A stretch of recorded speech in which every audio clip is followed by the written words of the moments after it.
Weather's much quieter across the area this evening, and it's going to stay that way overnight. Some people out enjoying a late evening stroll in downtown Gatlinburg. Hey, let's go back to a time lapse of the storm system that made its way through North Knox County into Union County, and eventually the same cell that produced the tornado up there in Claiborne County. You can see in this time lapse, you can actually see some rotation with that storm system as it moved off towards the north and east. Never produced a tornado here, but it was very low to the ground, as you can see. So kind of a neat view, something you don't often see here in East Tennessee, at least that good of a view of a supercell storm moving through. There's still a little bit of fuel left over right now, not enough to produce any severe storms, but we still may see a random shower or two over the next couple of hours. There's some east of Knoxville right now, but one strike of lightning with this. I've got a feeling that's probably a little farther north. I don't see it anywhere in this field of view at this point. So we're doing much better right now.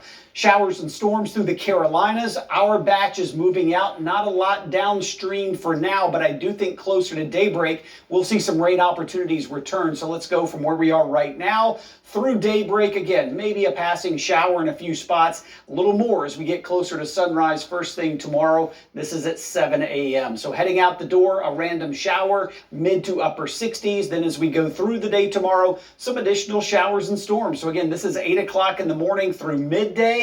Stop it right there. There are a couple developing back to the west. That's moving to the east. So like today, they're more scattered in nature. Some good news is, watch by later in the evening, things will start to quiet down. So tomorrow evening looking good, right? For the Savannah Bananas game, fingers crossed, things looking pretty good. Right now across the areas, we're drying out going into Saturday night. Let's say less likely seeing rainfall. Now, as we go through the rest of the weekend, we may still see an additional 3/4 of an inch to 2 inch totals in some spots across the area, which would be great for the drought conditions. Let's just spread it out across the weekend, which we will. So it's not a total washout, but there will be some morning showers tomorrow, a little drier in the evening, as I mentioned.